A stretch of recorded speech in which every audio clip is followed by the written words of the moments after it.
நீங்க 2 பேரும் எதுக்கு இங்க வந்தீங்க?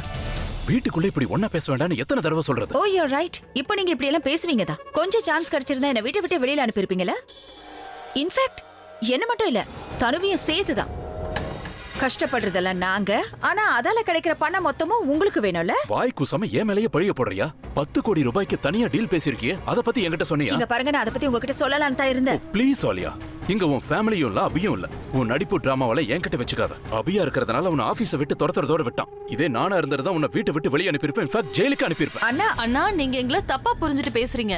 நாங்க உங்ககிட்ட சொல்லணும்னு தான் நினைச்சோம். ஆக்சுவலா அந்த பணத்தை 3 பங்கா தான் பிரிக்கணும்னு இருந்தோம். ஆனா அந்த ப்ரொடியூசர் மேல எங்களுக்கே கொஞ்சம் நம்பிக்கை இல்லாம தானே இருந்தது. அதனால இதை கன்ஃபார்ம் பண்ணிட்டு பணத்தை வாங்கின உடனே உங்களை நேர்ல பார்த்து பணத்தை கொடுத்துடலான்னு இருந்தோம். ஆக்சுவலி தனு என்ன முட்டாளாக்குறத நினைச்சு நீ இப்படி பேசுறத பாக்கும்போது என் கண்ணுக்கு நீ அடி முட்டாளா தான் தெரியற. ஆனா நீங்க எப்பவுமே புத்திசாலி தானே. அப்படி இருக்கும்போது எங்க பிளான்ல நாங்க உங்களை சேர்த்துக்காம இருப்போமா?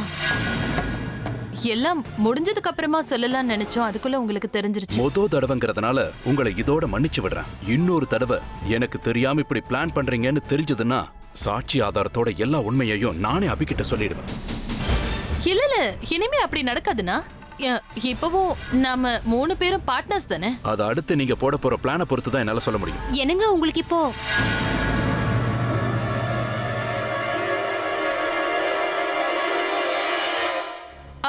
சரிங்கண்ணா, நாங்க அப்புறம் வந்து பாக்குறோம்.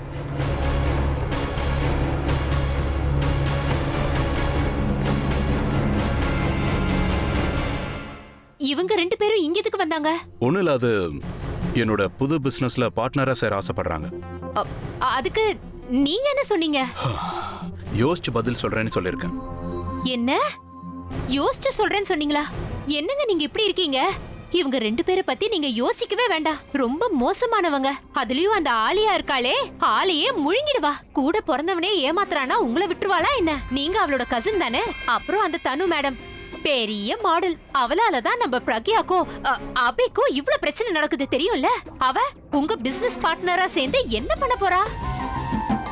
அவங்களுக்கு பதிலா நீங்க என்ன உங்க பிசினஸ் பார்ட்னரா சேர்த்துக்கலாம்ல. ஏன்னா நான் உங்க தர்ம பத்தினியாச்சே. சோ வீட்ல லைஃப் பார்ட்னர், ஆபீஸ்ல பிசினஸ் பார்ட்னர். தேவைப்பட்டா நிச்சயமா சொல்றேன்.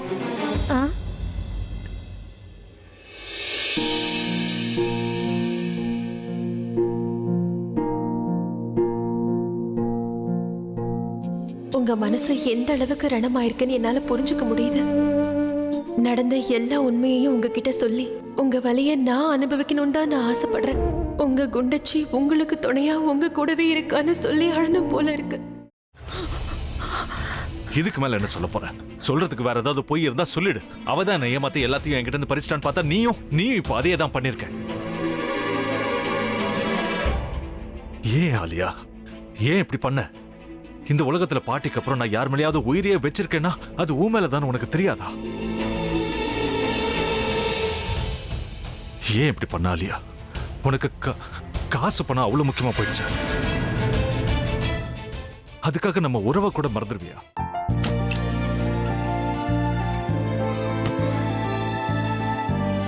சக்தி ஒரு நிமிஷம்.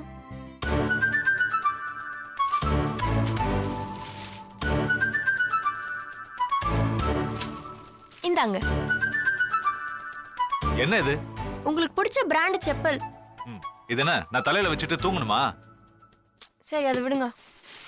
இங்க பாத்தீங்களா டைம் பீஸ். இதோட அலாரம்க்கு தான் நீங்க டெய்லி எந்திரிக்கணும். அதெல்லாம் என் மொபைல்ல இருக்கு. முத்து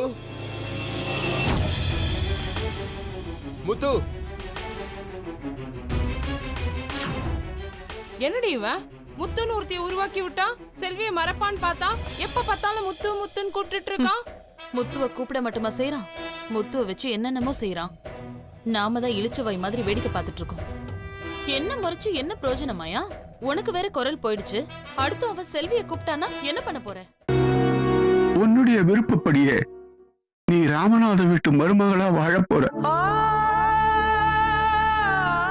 கண்டிப்பா என்னுடைய ஸ்தானத்திலிருந்து அவன் உன்னை நல்லா பார்த்துக்குவான். அம்மா, டேய், அவரை பத்தி தான் உனக்கு தெரியும்ல. அவர் எந்த முடிவு எடுத்தாலும் அதான் ஃபைனல். நம்ம அப்பா வேணுமா வேணாமாங்கிறத நீயே முடிவு பண்ணிக்கோ. வாடா.